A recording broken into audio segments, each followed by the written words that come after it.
Welcome to the Cutting Edge Convention, a worldwide movement to revolutionize your life. No more stumbling around in the dark, wasting precious weeks, months, and years trying to figure it out on your own. Get ready for valuable innovations and strategies. And now, here's your host, Marcy Peters, the Age Backward Mentor. Welcome to the Cutting Edge Convention, innovations to revolutionize your life. I'm Marcy Peters, the Age Backward Mentor. I help smart, successful men and women step into a life they love and a body they love being in. Today we're talking about relationships. Relationships are so important when you talk about health and happiness. So I absolutely had to include Angeline Hart, who is one of my mentors, someone who's taught me a lot. And she is also an amazing person as well. Let me tell you about Angeline before we jump into the topic today. Angeline Hart is the author of Gorillas Make Great Lovers, and we'll be talking about what that actually means. And she's created a new system, and she works with her husband as well. Angeline, welcome. I'm delighted to be here. I'm so glad you're here.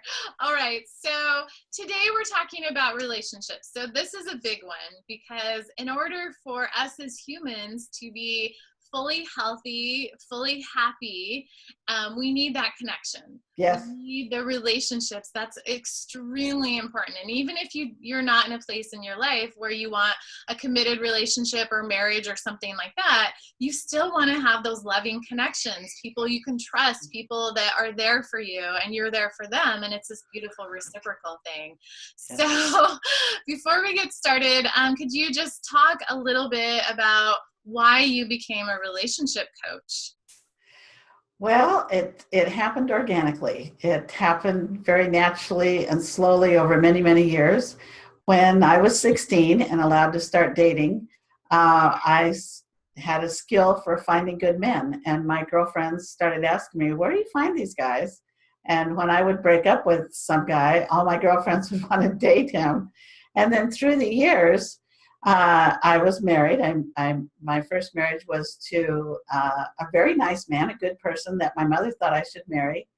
And again, I had people saying, how are you doing this? You seem like you have a good relationship. And we did, but we made mistakes in it. And we repeated my parents' pattern of having a good but not great relationship. So I learned a lot through that. And then I was divorced. I was a single mother for 4 years and being around a lot of other single women and who again are asking me, where are you finding the good guys? Because I have good instincts for being able to do that. And now I've been married 25 years to the man who is perfect for me. And so the whole path has been one of learning myself. And then I'm a sharing kind of person. And so when people ask me, I just share and help them. And it wasn't until recently that it even occurred to me that this might be a career path for me, that I might actually write a book, because people have been telling me for years, oh, Angeline, you should write a book. So I finally thought, okay, well, I'll do that and create a website and actually offer myself as a coach rather than just as a constant friend to all my girlfriends and some guys who ask me for help. Yeah. So it's natural. It just kind of flowed that way. Yeah, it makes complete sense. And 25 years, that's a huge, huge accomplishment. So congratulations on that. Okay, so let's start at the beginning. Why do you think people are struggling, in general, people who are single and want a relationship, whether it's men or women? What do you think is getting in the way of them having that long-lasting relationship and that healthy relationship that they want? Marcy, it's a really important question. It's because we think, okay, so if relationships are so important for our health and our longevity and our happiness, well, why don't we all just automatically have good relationships? It's because the skills for relationship are learned. And we start learning them. For most of us, we learn poor patterns because we grow up in dysfunctional families. And everything around us, our parents, well-meaning that they might be, are making mistakes And we're thinking as a child, we're thinking that our parents are doing everything right, and we automatically absorb what they do. And then as we grow up, we start repeating what they do, even for those of us who didn't like some things that our parents did.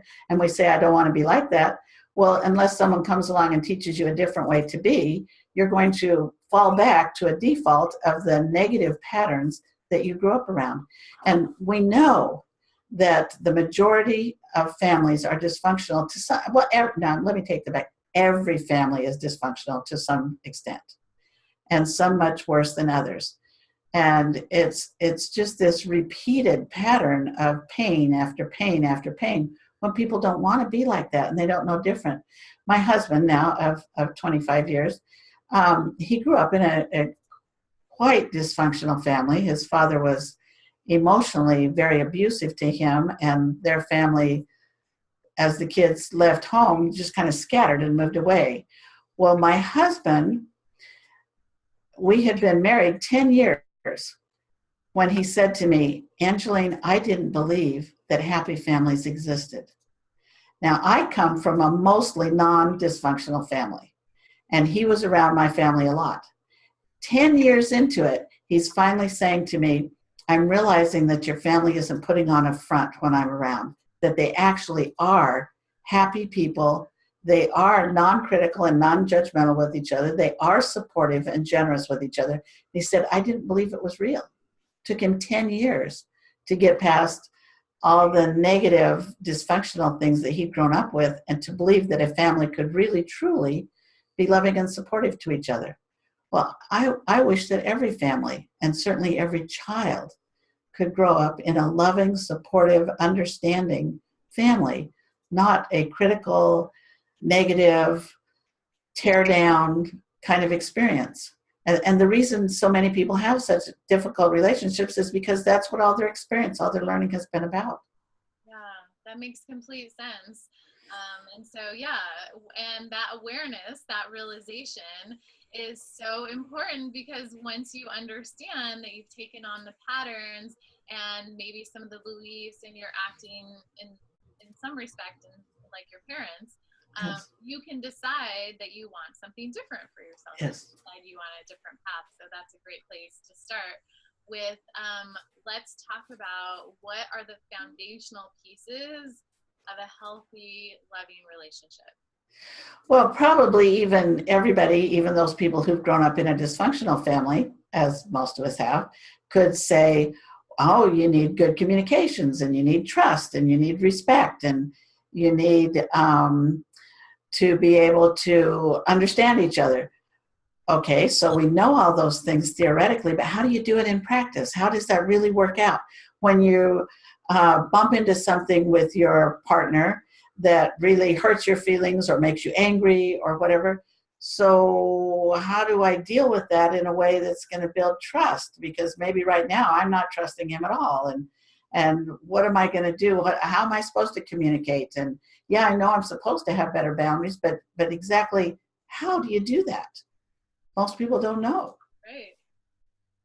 Yeah. So that's the big question. Yeah. So I think a lot of us do recognize communication, trust, respect. Some of the things you mentioned are really important. So, so let's talk about, maybe a couple of ideas, a couple of takeaways on how you can start to create that for the relationship that you want. Okay.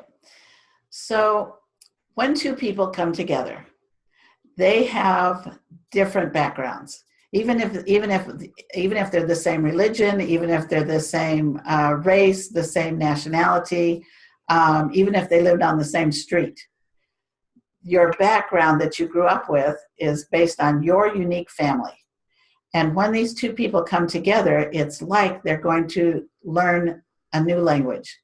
She speaks one kind of language, he speaks a different kind of language, and they don't understand each other. When he says, well, I don't think you care about me, and she says, well, I don't think you're listening to me.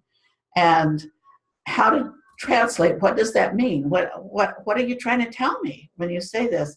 It's really challenging for these two people to be able to come together and understand each other.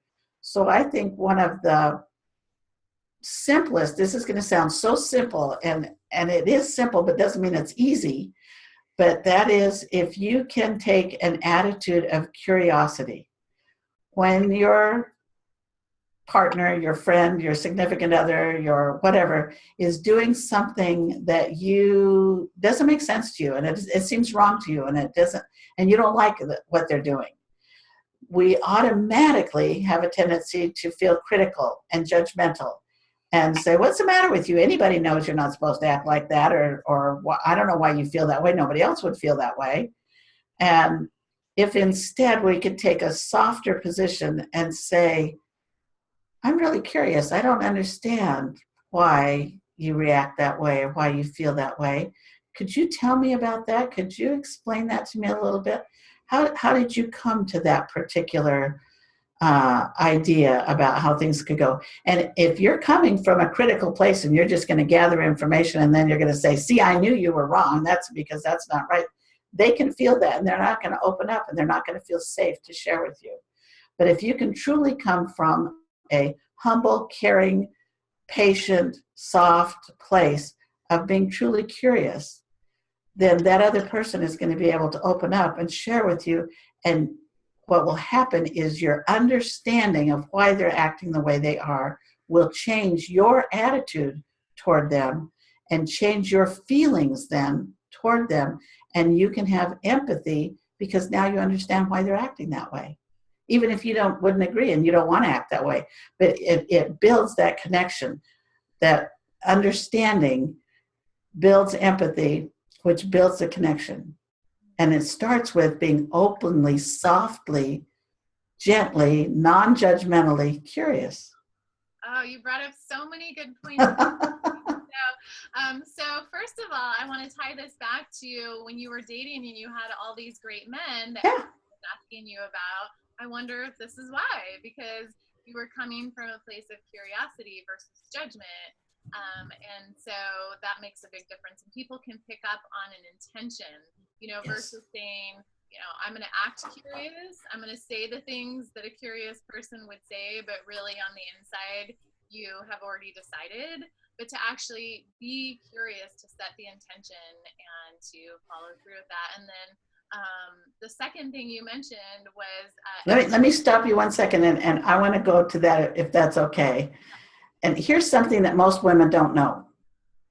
Most women don't know that men feel it's a risk and it's scary to reach out and ask a woman out or to move toward her. We'll say they're at a dance, and most men feel like it's a risk to go and ask a woman to dance. And women will stand there, and here's all these women standing around who want to dance, and they're like, what is the matter with those guys? I mean, there's all these women who want to dance. All they have to do is just come over and ask them to dance. And women think that it's going to be a real easy thing. But for men, the possibility that they might lose face when this woman says no is really challenging for them. And so men are automatically drawn toward women who make them feel safe. And so you're putting out friendly, open, understanding vibes, which they can feel. They can feel it, all the way across the dance floor at the other side of the room. They can feel who's safe to approach, who looks friendly, who looks open, who looks understanding, rather than who looks super cool and I've got it all together and let's see whether you've got the nerve to come and ask me to dance.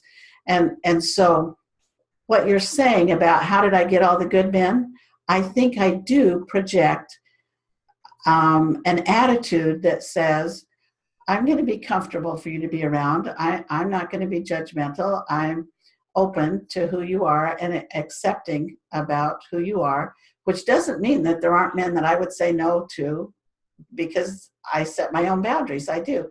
But I create a natural safety just with the energy that I put out that makes it easier for men and women to come and talk to me and to be open with me and to approach me. Yeah, that's beautiful. And then the second part of what you said was around empathy. So that goes back to safety as well. That's right. So then I interrupted you. So Marcy, I'm sorry. That's okay. So curiosity, openness, and then that empathy where you can start to understand, you use the curiosity to understand what's going on for them and what their world must be like. Yes. Willing to hear about that. Yes. Okay. Good. So when we are getting to know people, if you were to walk into a room and there were 50 people in that room, and maybe it's a cocktail party and you don't know anybody there, we as human beings are automatically drawn to people that we feel are familiar, that are similar. And so what happens, and you see this when people are dating, is they'll say, well, what kind of movies do you like? And they're looking for someone to say, oh, I like this kind of movies. Oh, great, I like that kind too. And what kind of places do you like to go to dinner? Oh, I like Italian. Oh, I do too. That's great. And they start saying, okay, we have these things in common. We can be connected now. We're speaking the same language. And we do that all the time automatically. We're drawn to people who seem similar, who seem familiar to the patterns that we already have. And so the more that we can be open and sharing with who we are and what our real self is, the more we're going to attract other people to us who are similar to us, who have similar values, who have similar interests, who have similar ways of relating. We actually, this may sound crazy, but we actually are drawn to people who have similar levels of dysfunction.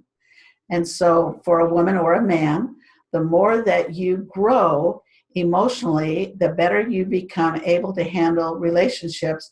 You actually will draw better quality partners. So one of the things that was happening for me when I was young, when I was dating so much and finding good guys, is that I lucked out and was born into a family that was pretty healthy. And so I had pretty healthy attitudes and pretty healthy energy, and was automatically, subconsciously, it's not something I was doing directly, I'm attracting fairly healthy men into my life. And so when I'm working with women, I'm coaching with them, we start working on some basic skills. We look at the patterns of the kind of men that they've been attracting. We look at the kind of men they actually want in their life and how to start shifting those patterns. And then as they shift and as they change inside and as they become more open and more accepting, they automatically start attracting more of the kind of men they really want. Yeah, that makes sense. Law of attraction. Yeah, law of attraction. Okay, so great. So curiosity and empathy, we talked about that. That's a great place to start, I think, for everyone, whether it's a relationship you're looking for or a business partnership or That's right. or friends or whatever. That's right. That applies in every situation. Yes. What's another thing that you see, another commonality that you see with your clients and people who are struggling with wanting the relationship, and then what's the solution for that struggle? So the first thing, well, actually, let me go back to, if they're going through struggling relationships, they're generally, at least my experience when I'm coaching the women that I work with and the men, they have a pattern of one struggling relationship after another after another. And they start getting to the point where they think there just aren't any good potential partners out there. There aren't any good men left. If they're a good man, they're already married, or they're gay and they're unavailable, or and they don't realize that it's they themselves who are attracting and being attracted to the wrong kind of partners for them. And what starts happening is they get cynical and jaded and discouraged and frustrated and angry on some level. And they start putting out more negative vibes, right, when they need to be putting out more positive, warm, friendly, open kind of energy. And they need literally a change, a paradigm shift to happen inside to help them become hopeful and open and willing to try and willing to look and willing to work with and accept another person who speaks a different language, because everybody out there speaks a different language. They all do. So it's a challenge to them to be able to see that new possibility, that option. Did that answer your question? Okay, so so you're talking about the paradigm shift is the solution. How does one have that paradigm shift? Okay, well, I can only speak to how I work with people to help them have that paradigm shift. On my website, I have 4 quizzes that are free for anybody to take as often as they want. And one of those quizzes is called the Ideal Man Quiz. And so, Marcy, any woman could take that quiz, and it's going to tell her a profile of the kind of man she's looking for. And I have discovered 12 different types of men based on what drives them, what motivates them, what is it that makes them feel good about themselves. So when she takes this quiz, she's going to get a profile saying, I want a man who's intellectual, I want a man who's ambitious, I want these different kinds of things. And each of these different types has an animal name just for fun. But when she takes that quiz, then she can look at, and when I'm actually working with someone, we will spreadsheet all the men, significant men in her past, and she'll take the gorilla quiz, which is a different quiz that identifies the type of all these different men that have been in her past, these relationships that didn't work. And we put that on a spreadsheet and we compare that pattern, because there is a pattern for every woman, the kind of men she's been dating. We compare that pattern to the ideal man that she wants. And for example, I had a client who, when she took the Ideal Man quiz, she found that what she really wanted was a man who was mostly intellectual, who wanted to talk about ideas and concepts and was interested in things like education and reading books and those things. And then when we looked at the pattern of the types of men she's been dating, and I call that intellectual type, I call that an owl. And here's all these men, and she dated a lot, and she was in her 40s and very attractive. So here's all these men she's dated, no owl. And she's going, how can that be? And then we started looking at what attracted her to the kind of men she'd been dating. And it was those flashy things that Hollywood talks about. You know, has he got his hair? Has he got a hot car? Does he know how to dress right? All these kind of things. And she was being attracted to, thinking that the images that she sees in the romance movies or in the novels, or thinking that that's what is the answer to what she really wants. And instead, now when she went back and started re-looking at different men that she'd dated and rejected, she started finding that some of those not so flashy, more quiet kind of men were actually what her heart was hungry for.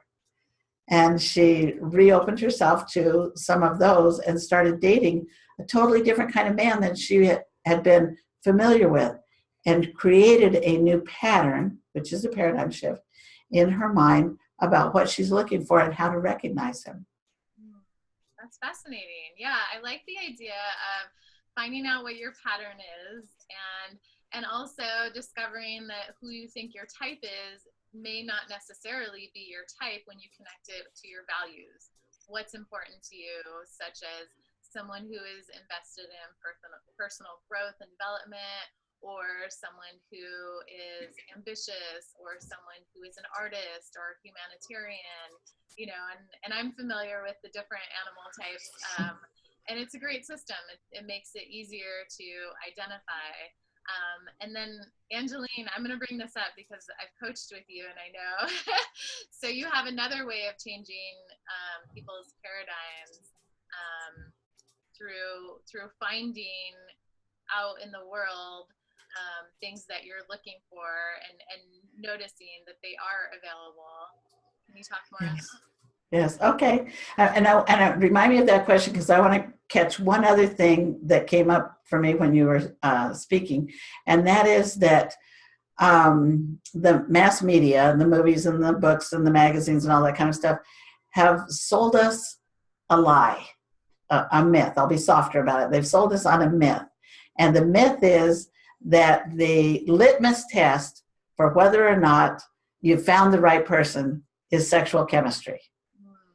But sexual chemistry can be totally deceitful. It's like sugar, and it's addictive, and it's very attractive, and you want it.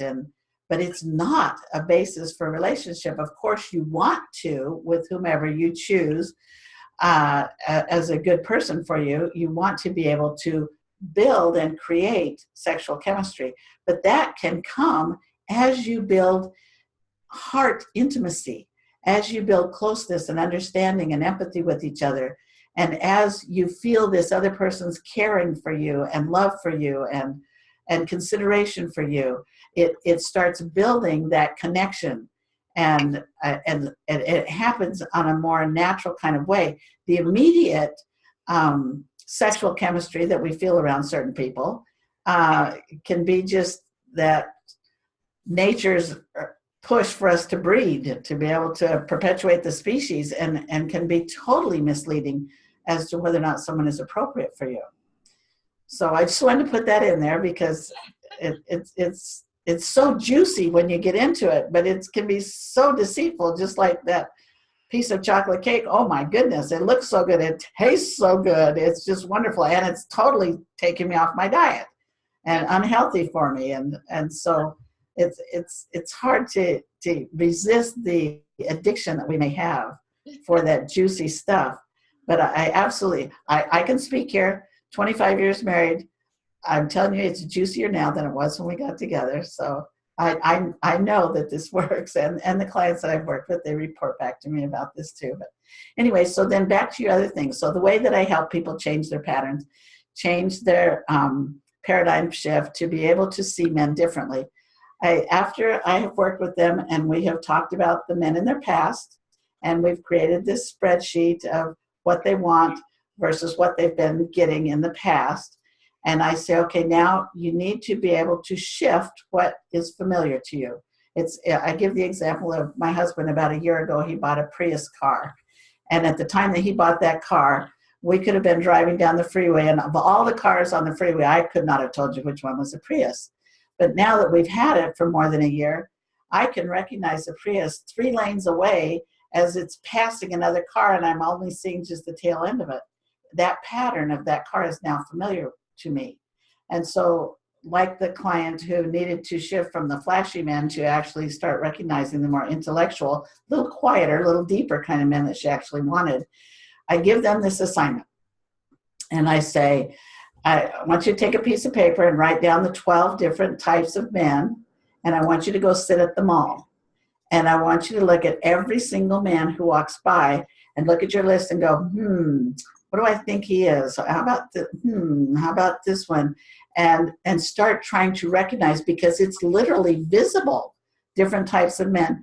I had a client that I worked with just recently, and I gave her that assignment, and she said, well, I can't do that. I'm leaving to go on a cruise tomorrow, and I have to fly out at the airport tomorrow morning. And I said, great, there's tons of men at the airport.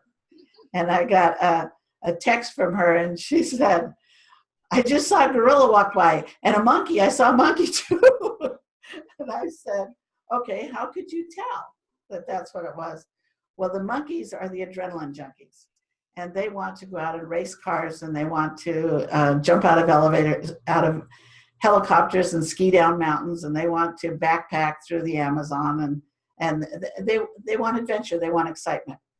And I said, okay, so how did you know this one was a monkey? And she said, well, he was wearing a backpack and hiking boots, so he's definitely not the shark who would be in a suit carrying a briefcase. And I said, and how about the gorilla? How did you know this was a gorilla? And she said, well, he was carrying a child. And I said, okay. And was the child cuddled up to him and looked comfortable? Or was the child stiff like this? And she said, oh, no, the child was cuddled up. So gorillas are very tactile, and children are very comfortable around them. And if it had been, for instance, a pit bull, which was men who are into power and control, and he's controlling the child by carrying this child, the child may be stiff and not cuddled up. And so there's all these different kinds of clues that a woman can see at a distance even, and start recognizing more the kind of man that she wants. I like that. So we're not. It's fun. It's fun. We're not going to talk about all the manimal types today, because I want everyone to read the book. Okay. And in the interest of time, but I do want to talk about gorillas, because the name of your book is Gorillas Make Great Lovers. That it is. What is a gorilla? Okay, so the gorillas, and actually this is patterned on my father. And the gorillas are easygoing, non-judgmental, non-critical, very masculine, very earthy, very natural man's man. He's probably the guy who's barbecuing every weekend and inviting all the neighbors, and all the kids on the street think he's their best buddy. And if somebody says to you, oh, he's such a nice guy, they're probably referring to a gorilla. Um, they're gorillas in the wild, and I didn't know as much about gorillas in the wild then as I do now, but I've discovered that gorillas in the wild they're very family oriented, very communal. They pull together, and the man in the family is, or male in the family is protective, and it's common for baby gorillas to crawl all over their parents, and they're not the big fierce image that we have from the movies. They're much more tribal, community, easygoing kind of a person. And so the downside of a gorilla for some women might be that because they are so easygoing, they're not real ambitious. They're pretty comfortable as like, hey, we got a decent house and we get to go on vacations and drive a decent car. They're not going to push and be very ambitious. And for some women, they want a more ambitious man. But the good news is that every man is a mix. And so you just need to decide what you want to be primarily what you're looking for. And also to become truly aware of yourself enough to know what are the deal breakers for you. Yeah. So it sounds like a lot of this work is not just identifying what's important to you, but who you are and getting clear with yourself. That's right. Okay. Yeah. So, all right, Angeline, we've brought up a lot of good information, covered a lot of territory here. Is there anything that you want to add to this discussion as we start to wrap up? Well, I would encourage women, number one, and men, to know that it truly, truly is possible for them to have a satisfying, joyful, mutually supportive, respectful, enlightened relationship. You really can have that. You need to do some work, and you need to be able to understand and choose the right kind of men. But you really can have that. And I wish every woman had that. And they can start with the gorilla quizzes. There's a quiz for men too on my website, which is gorillalove.com. They can get my book, and on my website they can buy the book at a discount over Amazon prices. So and then reach out to me if you want to go the extra step and really you're ready to focus on it. This is my mission. This is my purpose, to really help improve the world by improving those individual relationships. It's I believe, the key to long-term happiness. Actually, there's studies that say that that's true too. It's not just me that believes it. And not just the key to long-term happiness, which I also believe is a huge part of our general happiness and well-being, but also the key to peace on earth for everyone to have That's right. a more peaceful existence. Absolutely. Absolutely. Breeds more happiness and moves us all in the right direction. And we get that ripple. So if this couple living in this house are happy, they're being better with their neighbors and easier going with their neighbors, and their kids are going to school and being easier and happier with the other kids at school. And so it ripples out in all these little ways. And when they go to the grocery store, they're nicer to the people at the counter and the people in the line behind them. And it just spreads. But it needs to start with that supportive, loving, forgiving, and still at the same time setting boundaries about what we really want. It's all in the relationships. Yeah, and this brings up another question for me before we wrap up. How much do you put on that primary relationship? I mean, is it fair to say that significant other, whether it's husband, boyfriend, girlfriend, wife, is going to be your everything, or do you compartmentalize? How does that work? Okay, so this is another Hollywood myth. And the Hollywood myth is that if you find that right person, that soulmate, that twin flame for you, they're everything. They're going to fulfill all your needs, all your wants and desires. And that's one way to measure whether or not that's the right person, is if it fulfills everything. Well, I think this is a bunch of baloney myself, because that's unreasonable to expect that. You do need certain things that are important to you, that are deal breakers for you if those things are missing. But beyond that, have some more friends, like, let's say, for instance, maybe you would like owl qualities, the intellectual, and maybe the man that you've chosen and whom you love and who's a great match for you in most ways, he's not particularly intellectual. He doesn't want to read books, doesn't want to discuss philosophy. Well, you can join a book club, or you can sign up for night classes, or you can find a way to be able to add intellectual stimulation into your life, rather than expecting one other person to fulfill everything that you want.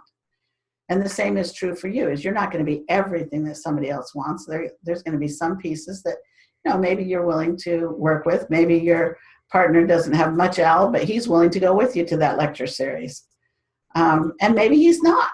Maybe that's just not his interest. And so you need some flexibility with it, while really being aware of what are the bottom line things. Now, I must have this. Maybe you want the same religion. Maybe you want the same race.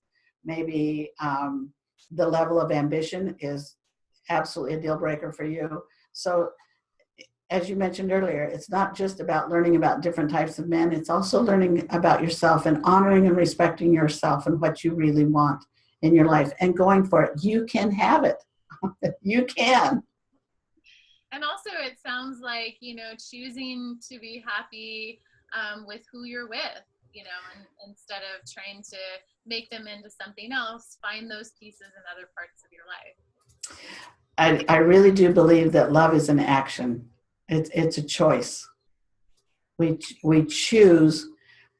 Like, I started out actually by talking about being curious rather than being judgmental. And we choose whether or not we're going to be curious, whether or not we're going to reach for empathy with the other person, or rather than criticism. We make a choice about whether or not we're going to be open when someone brings up an issue that they're concerned about, or we're going to be defensive. We make choices daily about whether or not we want to build or break our relationships. Yes, absolutely. Well said. Thank you. All right, Angeline, you've been such a delight, and we know, because we've been talking about it, that you're going to gift everyone your quiz. Absolutely. So I'm going to have a link. Just click that link, and you're going to go over to the Gorilla website and take the quiz, find out what's important to you, and then do it. Well, I'm going to let you explain, for the ideal man, and then also maybe for the man in your life. How does that work? So I suggest that every woman take 2 quizzes, actually 3. Take the ideal man quiz about what she fantasizes, what she wants, whether or not she's already in a committed relationship. She needs that bottom line of know what she really wants. Then secondarily, take the quiz about the men in your life. Could be your father, could be your brothers, could be your ex-husband, could be the man you're currently seeing or dating, or the man you're married to, and compare and see where are things missing. And third, especially if you're in a relationship with, or we're in a relationship with a man who's really challenging, take the maturity quiz. Because if he is emotionally immature, undoubtedly he has blamed you and criticized you, and you may have thought that some of those things he blamed and criticized you for were a statement about your lack of value and your lack of being ideal and those kinds of things, when really it's about his emotional immaturity. And so it's important for you to be able to see what's real, and that helps you be able to get that difference. And if he scores low on that emotional immaturity, I'm telling you, he's a difficult man to deal with. And it's not because you didn't cook the dinner right. It's because he's difficult. So there's 3 quizzes for women to take, 1 quiz for men to take, and it's called the Guy's Gorilla Quiz. And that is so that he can self-identify what he is, what type he is. some women were telling me that they would take the quizzes and they would say to their man, "Oh, I took this quiz today and I found out that you're a panda." And he'd say, "I don't know about that. I don't know, whatever. I'll find out for myself." And so I created this additional quiz so that men could take it about themselves. And sometimes it's fun if she takes the quiz about him and she says he's a panda, and he takes the quiz and finds out that he's a panther primarily. And then the two of them can talk about the different ways that they, with open, loving, understanding, curiosity, the ways that they see him differently, how he sees himself and how she sees him. That sounds amazing. Thank you so much. I love these quizzes, and I really encourage everyone to go and take it, whether you're a man or a woman. And like Angeline said, that maturity quiz is really important too, because there's a spectrum of, maybe if he is an owl, the intellectual type, there's a spectrum of the more mature way of showing that quality and the less mature. And that's true for all of them. That's right. Yeah, which is, so it's also good to know where on that spectrum, not just what. And of the 12 types of women, here's a little mystery for you to find out. Not 12 types of women, 12 types of men. There's 2 that I would recommend you avoid. And when you take the quiz, you'll find out what they are. Dun, dun, dun. Yeah. Okay, good. So lots of amazing information. Take the quiz, use the link, and also while you're on the website, go ahead and grab the book, Gorillas Make Great Lovers. I highly recommend this. This will explain everything in full. There it is. Yeah, here it is. I have a copy as well. And it's really a great read, and we'll go into a lot more depth than we were able to today, and also help explain the quizzes to you and give you some background on that. That's right. All right, my dear, any last words for you before we wrap up? Such a pleasure and a delight to be on this with you. And I applaud you for looking for ways to reach out and help the people in the world. I think it's absolutely wonderful what you're doing. I'm so pleased to be a part of this. Well, I am so glad, Angeline, that you joined us this year. Thank you so much. And to everyone watching, have a happy, healthy day. Thank you for joining us at the Cutting Edge Convention. I'm Marcy Peters, your host, and I will see you again soon. Bye for now. Bye-bye. Thank you for being part of the Cutting Edge Convention. We don't want you to miss a single valuable session. To have the entire event available to you at any time, purchase the package now before the event ends. That's when the price goes up. And watch your emails to get your next steps from Marcy.